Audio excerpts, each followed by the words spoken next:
जय श्री कृष्ण, राधे राधे सभी को। कैसे हैं आप लोग? तो आज हमारा डे 12 यानी 12वां दिन। तो चलिए हम अपना बिना समय गवाए हुए श्रीमद् भगवद गीता का 6वां अध्याय शुरू करते हैं। देखते हैं कि इस अध्याय में श्री भगवान ने क्या बताया है लोगों के लिए।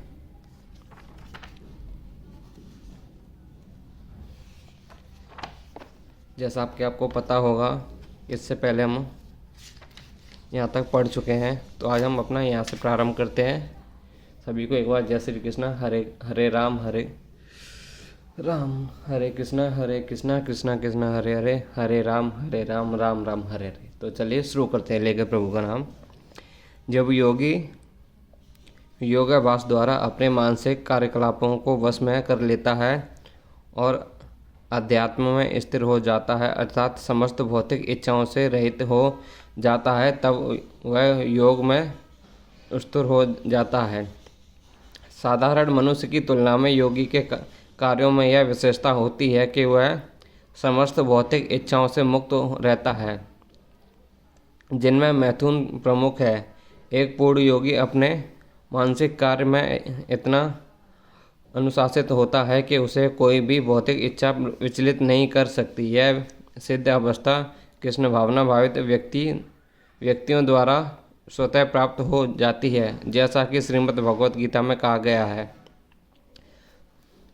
राजा अम्बरीश ने सर्वप्रथम अपने मन को भगवान के चरण कमलों पर स्थिर कर दिया, फिर क्रमशः अपनी वाणी को कृष्ण के गुणानुवाद में लगाया। हाथों को भगवान के मंदिर को स्वच्छ करने, कानों को भगवान के कार्यकलापों को सुनने, आँखों को भगवान के दिव्य रूप को दर्शन करने, शरीर को अन्य भक्तों के शरीरों का स्पर्श करने, द्रोणोंदियों को भगवान पर चढ़ाने गए कमल पुष्प की सुगंध सूंघने, जीव को भगवान के चरण कमलों पर चढ़ाए गए तुलसी पात्रों के स्वाद लेने, पांवों के तीर्थ यात्रा करने तथा भगवान के मंदिर तक जाने, सिर को भगवान को प्रणाम करने, अपनी इच्छाओं को भगवान की पूरी तरह लगा दिया। यह सारे दिव्य कर्म शुद्ध भक्त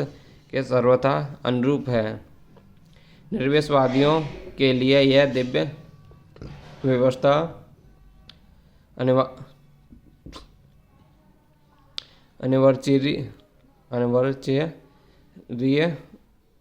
अनिवार्चनीय हो सकती है, किंतु कृष्ण भावना भावित व्यक्ति के लिए यह अत्यंत सुगम एवं व्यवहारिक है। जैसा कि महाराज अम्बरी की उपस्थिति जीवनचर्या से स्पष्ट हो जाता है कि तब तक निरंतर स्मरण द्वारा भगवान के चरण कमलों में मन को स्थिर नहीं कर लिया जाता, तब तक ऐसे दिव्य कर्म व्यवहारिक नहीं बन पाते। अतः भगवान की भक्ति में इन विविध कार्यों को अनन्य कहते हैं, जिसका अर्थ है समस्त इंद्रियों को भगवान की सेवा में लगाना। इंद्रियों तथा मन को कुछ न कुछ कार्य चाहिए। कोरा निग्रह व्यवहारिक नहीं है। अतः सामान्य लोगों के लिए, विशेषकर जो लोग संन्यास आश्रम में नहीं हैं, ऊपर से वर्णित इंद्रियों तथा मन का दिव्य कर्म ही सफलता का सही विधि है, जिसे भगवत गीता में युक्त कहा गया है। जिस प्रकार वायु रहित स्थान में दीपक हिलता डुलता नहीं, उसी तरह योगी का मन वश में होता है। वह आत्मतः के ध्यान में सदैव स्थिर रहता है। कृष्ण भावना भावित व्यक्ति अपने आराध्य देव के चिंतन में उसी प्रकार अवचलित रहता है, जिस प्रकार वायु रहित स्थान पर एक दीपक रहता है। सिद्ध की अवस्था में, जिसे समाधि कहते हैं, मनुष्य का मन योगाभ्यास के द्वारा भौतिक मानसिक क्रियाओं में पूर्णतः संयमित हो जाता है। इस सिद्धि की विशेषता यह है कि मनुष्य शुद्ध मन से अपने को देख सकता है और अपने आप को परमानंद उठा सकता है। उस आनंदमयी स्थिति में वह दिव्य इंद्रियों द्वारा आसीन दिव्य मुख में स्थिर रहता है। इस प्रकार स्थापित मनुष्य कभी सत्य से विपत नहीं हो पाता और इस सुख की भांति इस सुख की प्राप्ति हो जाने पर वह इतना बड़ा कोई दूसरा लाभ नहीं मानता। ऐसी स्थिति को पाकर मनुष्य बड़ी से बड़ी कठिनाई को भी विचलित नहीं होता। यह निसंदेह भौतिक संघर्ष से उत्पन्न होने वाले समस्त दुखों से वास्तविक मुक्ति है। योगाभ्यास से मनुष्य भौतिक धारणाओं में क्रमशः विरक्त जाता है। यह योग का प्रमुख लक्षण है। इसके बाद वह समाधि में स्थिर हो जाता है, जिसका अर्थ यह होता है कि दिव्य मन तथा बुद्धि के योग द्वारा योगी अपने आप को परमात्मा समझने का भ्रम न करके परमात्मा की अनुभूति करता है। योगाभ्यास बहुत कुछ पतंजलि की पद्धति पर आधारित, कुछ अप्रामाणिक भाष्यकार जीवात्मा तथा परमात्मा में भेद स्थापित करने का प्रयास करते हैं और अद्वैतवादी इसे ही मुक्त मानते हैं, किंतु वे पतंजलि की योग पद्धति के वास्तविक प्रयोजन को नहीं जानते। पतंजलि पद्धति में दिव्य आनंद को स्वीकार किया गया है, किंतु अद्वैती इस युग आनंद को स्वीकार नहीं करते, क्योंकि उन्हें भ्रम है कि इससे वहीं उनके अद्वैतवाद में बाधा न उपस्थित हो जाए। अद्वैतवादी ज्ञान तथा ज्ञाता द्वैत को नहीं मानते, किंतु इस श्लोक में दिव्य इंद्रियों द्वारा अनुभूत दिव्य आनंद को स्वीकार किया गया है। इसकी पुष्टि योग पद्धति के विख्याता पतंजलि मुनि ने की है। योग सूत्र महर्षि कहते हैं, यह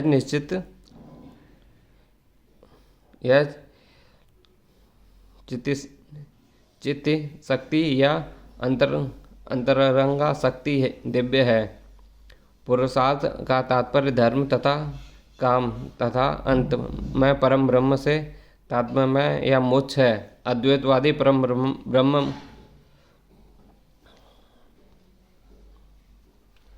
इस तदात्म को कैवल्य कहते हैं।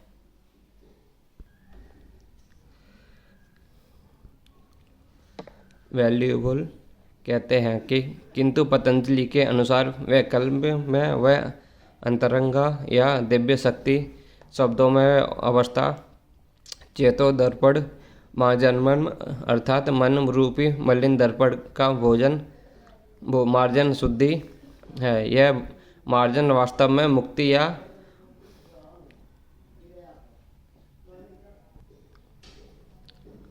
भव महादय निर्गाणम है। प्रारंभिक निर्माण सिद्धांत भी इस नियम के समान है। भागवत में इसे स्वरूपेणा व्यवस्थित कहा गया है। भगवत गीता के इस श्लोक में भी इसकी पुष्टि की गई है। निर्माण के बाद आध्यात्मिक कार्यकलापों की या भगवत शक्ति की अभिव्यक्ति होती है, जिसे कृष्ण भावनामृत कहते हैं। भागवत के शब्दों में जीवात्मा का वास्तविक जीवन यही है कि भौतिक दूषण से आध्यात्मिक जीवन के कलमश यज्ञ होने की अवस्था माया है। इस भौतिक दूषण से मुक्त का अभिप्राय जीवात्मा की मूल दिव्य स्थिति का विनाश नहीं है। पतंजलि भी इसकी पुष्टि इन शब्दों से करते हैं कि वैकल्य यह चित्तशक्ति या दिव्य आनंद ही वास्तविक जीवन है। इसका अनुमोदन देवांत सूत्र में इस प्रकार हुआ है, यह चित्तशक्ति ही योग का परम लक्ष्य है और भक्ति योग द्वारा इसे सरलता से प्राप्त किया जाता है। भक्ति योग का दिव्यस्त वितरण 7वें अध्याय में किया जाएगा। इस अध्याय में वर्णित योग पद्धति के अनुसार समाधियां 2 प्रकार की होती हैं, संप्रज्ञात तथा असंप्रज्ञात समाधि। जब मनुष्य विभिन्न दार्शनिक शोधों के द्वारा दिव्य स्थिति को प्राप्त होता है तो वह कहा जाता है कि उसे संप्रज्ञाता समाधि प्राप्त हुई है। असंप्रज्ञात समाधि में संसारी आनंद से कोई संबंध नहीं रहता, क्योंकि इसमें मनुष्य इंद्रियों से प्राप्त होने वाले सभी प्रकार के सुखों से परे हो जाता है।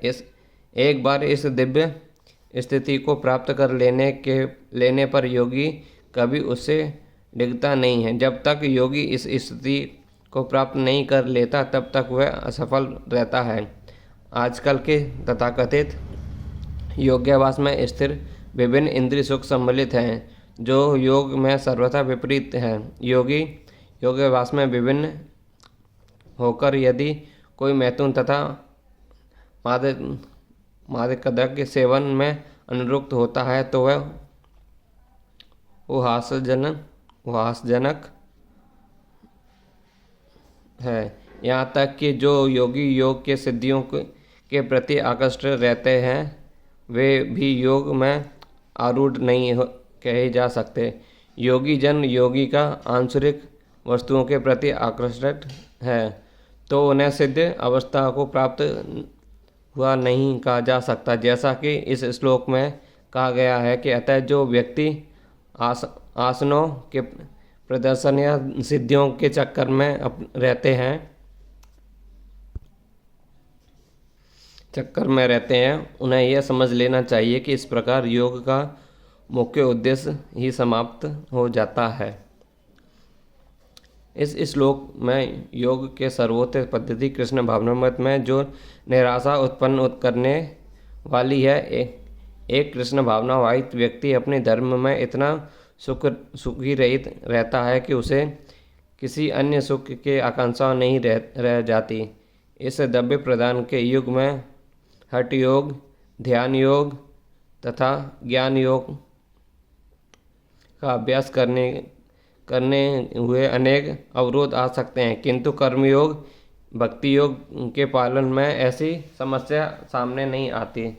जब तक यह शरीर रहता है तब तक शरीर की आवश्यकताएं आहार, निद्रा, भय तथा मैथुन को पूरा करना होता है, किंतु जो व्यक्ति शुद्ध भक्ति योग में अवस्था कृष्ण भावनामृत में स्थिर होता है, यह शरीर की आवश्यकताओं की पूर्ति करते समय इंद्रियों को उत्तेजित नहीं करता, प्रत्युत वह घाटे के सौदे का सर्वत्र उपयोग करके जीवन की न्यूनतम आवश्यकताओं को स्वीकार करता है और कृष्ण भावनामृत में दिव्य सुख भोगता है। वह दुर्घटनाओं, रोगों, अभावों और यहाँ तक कि अपने प्रियजनों की मृत्यु जैसी आपातकालीन घटनाओं के प्रति भी निरक्षेप रहता है, किंतु कृष्ण भावनामृत या भक्ति योग संबंधी अपने कर्मों को पूरा करने में वह अभावों और यहाँ तक कि अपने प्रियजनों की मृत्यु जैसी आपातकालीन घटनाओं के प्रति भी निरक्षेप रहता है, किंतु कृष्ण भावनामृत या भक्ति योग संबंधी अपने कर्मों को पूरा करने में वह सदैव संचेष्ट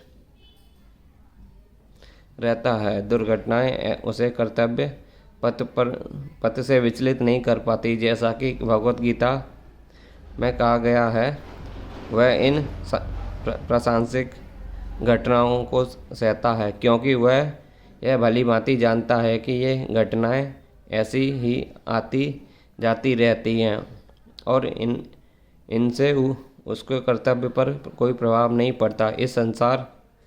इस प्रकार वह योगाभ्यास में परम सिद्धि प्राप्त करता है।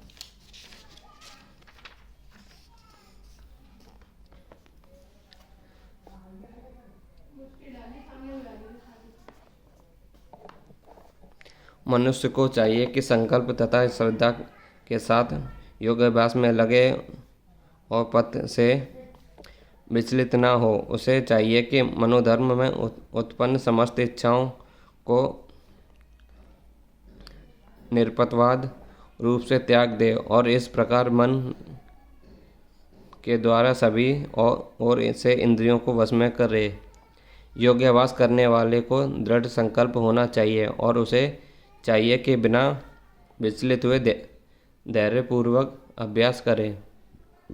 अंतर में उसकी सफलता निश्चित है। उसे यह सोच कर बड़े ही धैर्य से इस मार्ग का अनुसरण करना चाहिए और यदि सफलता मिलने में विलंब हो रहा है तो निरुत्साहित नहीं होना चाहिए। ऐसे दृढ़ अभ्यासी की सफलता सुनिश्चित है।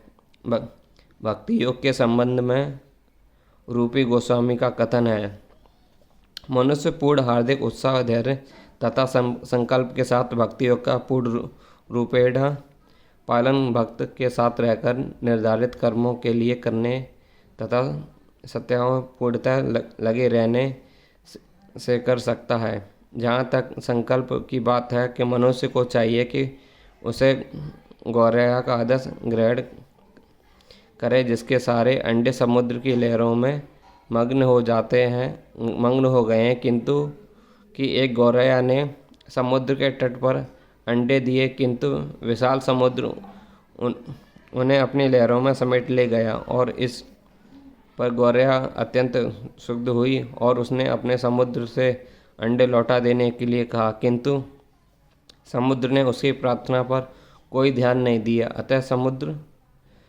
को सुखा डालने की ठान ली। वह अपनी नन्ही सी चोंच से पानी उलीचने लगी। सभी प्रकार और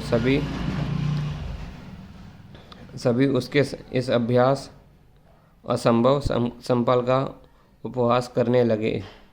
उसके इस कार्य की पवित्र चर्चा चलने लगी तो अंत में भगवान विष्णु के विराट महान पक्षीराज गरुड़ ने यह बात सुनी। उन्हें अपनी इस नन्ही बच्ची बहन पर दया आई और वे गौरैया से मिलने आए। गरुड़ उस नन्ही गौरैया के निश्चय से बहुत प्रसन्न हुए और उन्होंने उसकी सहायता करने का वचन दिया। गरुड़ ने तुरंत समुद्र से कहा कि वह उसके अंडे लौटा दे, नहीं तो उसे स्वयं आगे आना पड़ेगा। समुद्र भयभीत हुआ और उसने अंडे लौटा दिए।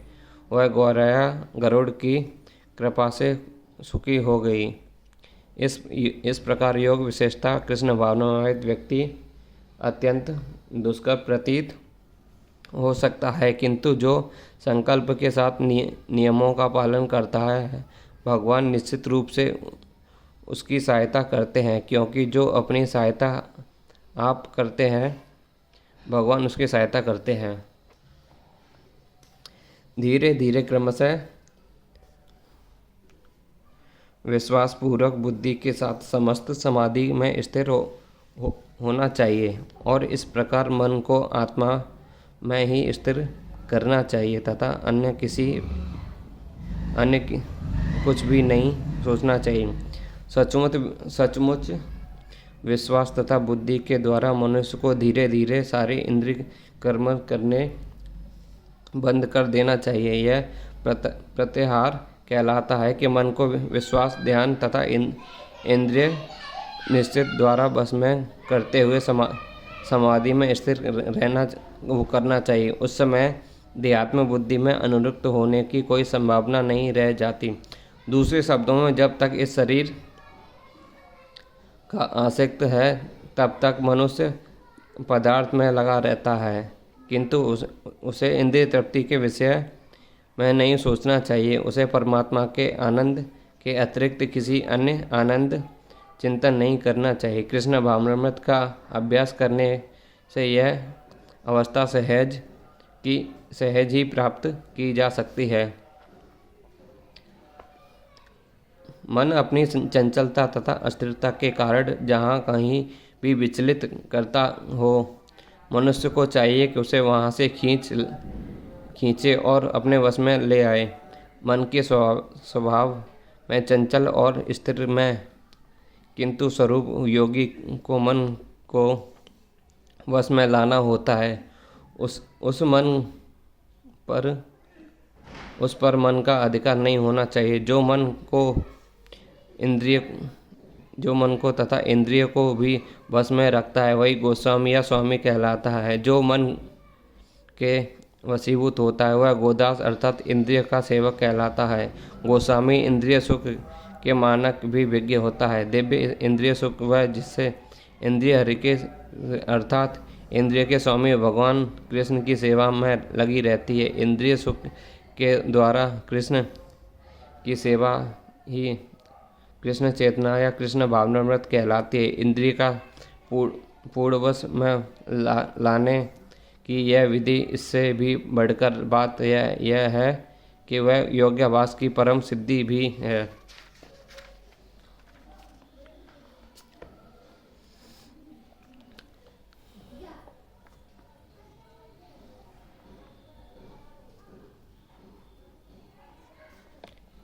जिस योगी का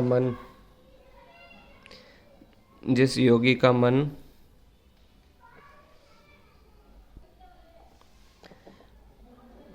मुझ में स्थिर रहता है वह निश्चित ही दिव्य सुख की सर्वोच्च सिद्धि प्राप्त करता है। वह रजोगुण से परे हो जाता है। वह परमात्मा के साथ अपनी गुणात्मक एकता को समझता है और किंतु इस प्रकार अपने समस्त विगत कर्मों के फल से निवृत्त हो जाता है। ब्रह्मभूत वह अवस्था है जिसे भौतिक कलमश से मुक्त होकर भगवान की दिव्य सेवा में स्थिर हुआ जाता है। मुक्ति भोग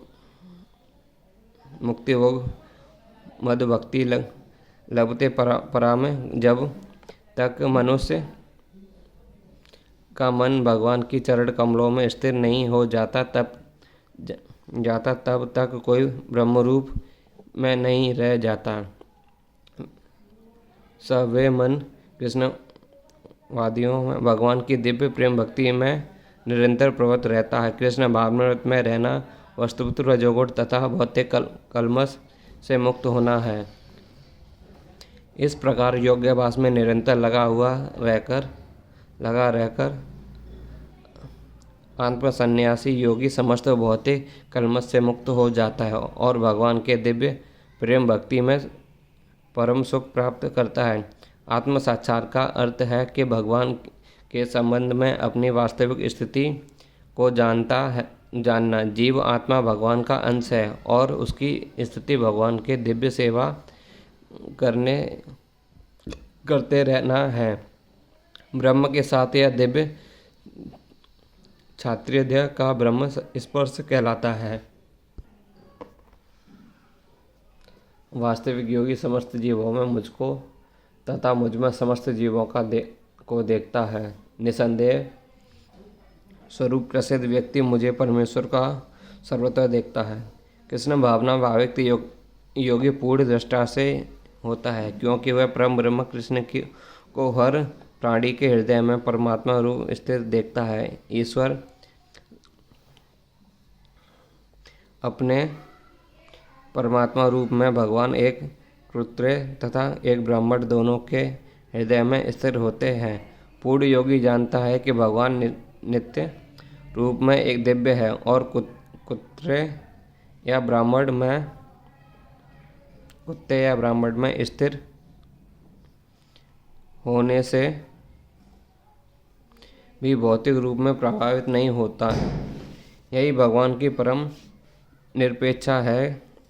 यद्यपि जीवन भी एक हृदय में विद्यमान है किंतु वह एक साथ समस्त हृदय में सर्वव्यापी नहीं है। आत्मा तथा परमात्मा का यही अंतर है जो वास्तविक रूप से योगाभ्यास करने वाला नहीं है। वह इसे स्पष्ट रूप से नहीं देखता। एक कृष्ण भावनावाहित व्यक्ति कृष्ण को अपनी आस्तिक तथा नास्तिक दोनों में देख सकता है। स्मृति में इसकी पुष्टि इस प्रकार हुई है। भगवान सभी प्राणियों का स्रोत होने के कारण माता और पालनकर्ता के समान है। जिस प्रकार माता अपने समस्त पुत्रों के प्रति संभाव रखती है उस प्रकार परम पिता या माता भी रखता है। फलस्वरूप परमात्मा प्रत्येक जीव में निवास करता है। बाध्य रूप से प्रत्येक जीव भगवान की शक्ति, भगवत शक्ति में स्थिर है। जैसा कि 7वें अध्याय में बताया जाएगा, भगवान की 2 सुख शक्तियाँ हैं, परा तथा अपरा। जीव शक्तियाँ का अंश होते हुए भी अपरा शक्ति में से बद्ध है। जीव सदा ही भगवान की शक्ति में स्थिर है। प्रत्येक जीव किसी न किसी प्रकार भगवान में स्थिर रहता है। योगी समदर्शी है, क्योंकि वह देखता है कि सारे जीव अपने अपने कर्मफल के अनुसार विभिन्न स्थितियों में रहकर भगवान के दास होते हैं। अपराशक्ति में जीव भौतिक इंद्रियों का दास रहता है, जबकि पराशक्ति में वह साक्षात्कार परमेश्वर का दास रहता है। इस प्रकार प्रत्येक अवस्था में जीव ईश्वर का दास है। कृष्ण भावना वाहित व्यक्ति में यह इस समदृष्टि पूर्ण होती है।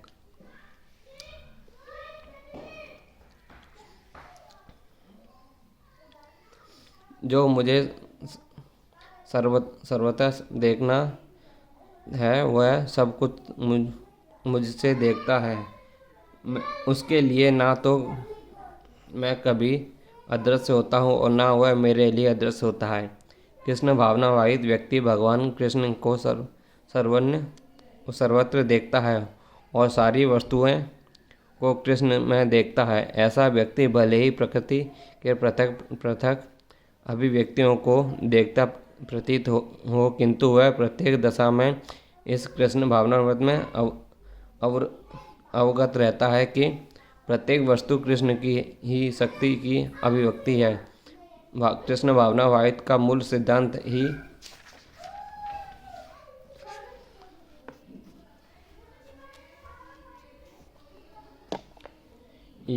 यह है कि कृष्ण के बिना कोई अतिरिक्त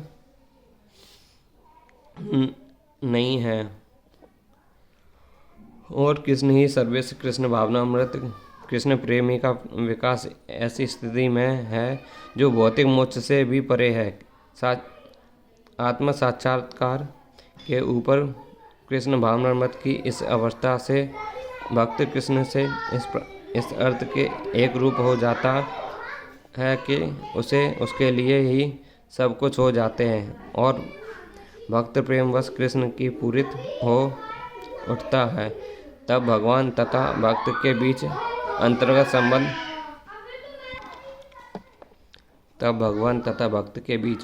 संबंध स्थापित हो जाता है। उस अवस्था में जीव को विनष्ट नहीं किया जा सकता और न भगवान भक्त की दृष्टि से ओझल होते हैं। कृष्ण तामात्म्य होना आध्यात्मिक लव आत्मविनाश है। भक्त कभी भी ऐसी विपदा नहीं उठाता। ब्रह्म संहिता में कहा गया है, मैं आदि भगवान गोविंद की पूजा करता हूँ, जिनका दर्शन भक्तगण प्रेम रूपी अंजन लगे नेत्रों से करते हैं। वे भक्त के हृदय में स्थिर श्याम सुंदर के रूप में देखे जाते हैं। इस अवस्था में ना तो भगवान कृष्ण अपने भक्त की दृष्टि से ओझल होते हैं और ना भक्त उनकी दृष्टि से ओझल हो पाते हैं। यही बात योगी के लिए भी सत्य है, क्योंकि वह अपने हृदय के भीतर परमात्मा रूप में भगवान का दर्शन रहता है। ऐसा योगी शुद्ध भक्त मन बन जाता है और अपने अंदर भगवान को देखे बिना एक क्षण भी नहीं रह सकता।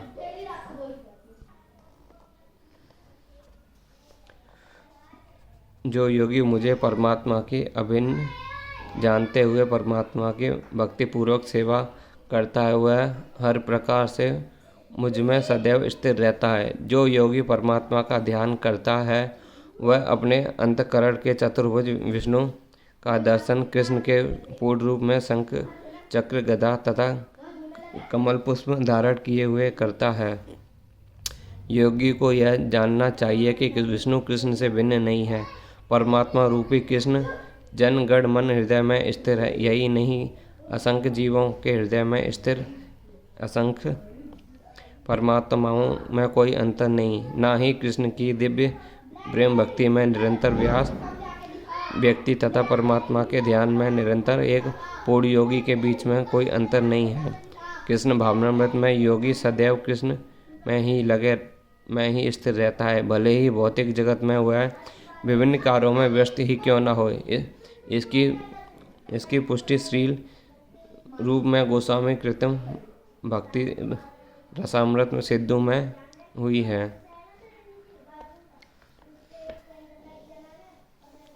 कृष्ण भावनामृत में रत रहने वाला भगवत भक्त स्वतः मुक्त हो जाता है। मैं इसकी पुष्टि इस प्रकार हुई है।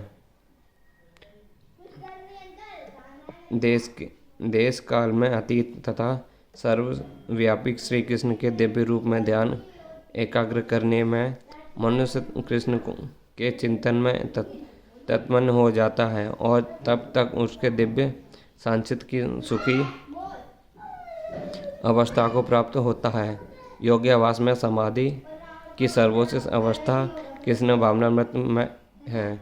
केवल इस योग से कि कृष्ण के प्रत्येक जन के हृदय में परमात्मा रूप में उपस्थित योगी निर्दोष हो जाता है।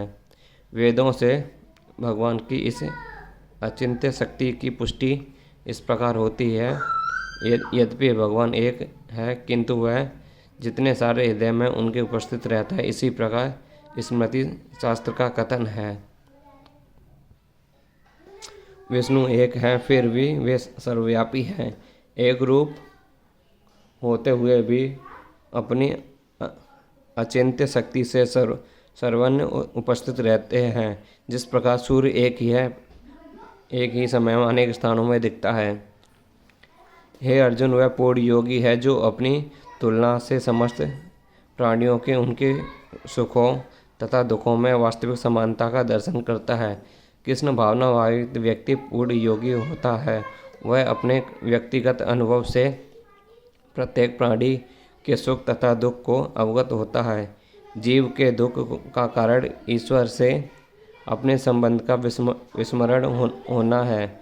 सुख का कारण कृष्ण को मनुष्य के समस्त कार्यों का परम भोक्ता, समस्त भूमि तथा लोकों के स्वामी एवं समस्त जीवों का परम हितैषी मित्र समझना है। पूर्ण योगी यह जानता है कि भौतिक प्रकृति के गुणों से प्रभावित बद्धजीव कृष्ण से अपने संबंध को भूल जाता है। ये जाने के कारण 3 प्रकार से भौतिक तपों दुखों को भोगता है।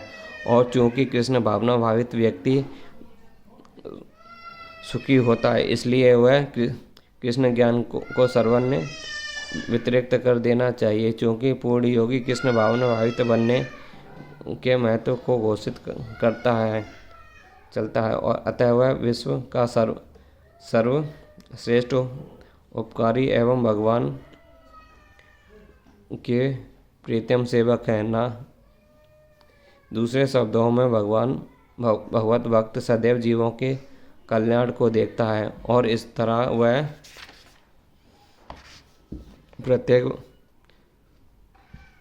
प्रत्येक वाणी को सखा होता है।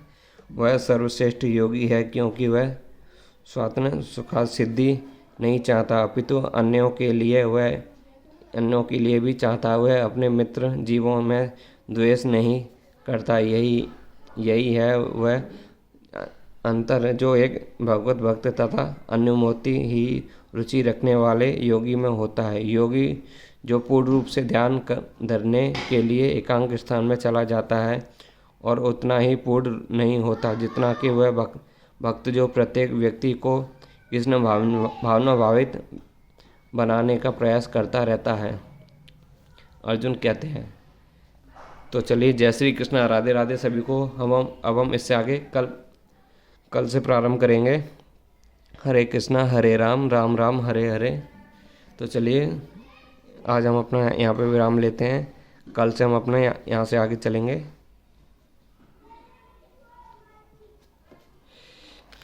बाकी सब अपना ध्यान रखें। श्रीमद् भगवत गीता यथास्वरूप सबको ये पढ़नी चाहिए। जो लोग नहीं पढ़ सकते वो कृपा करके सुन सकते हैं। धन्यवाद।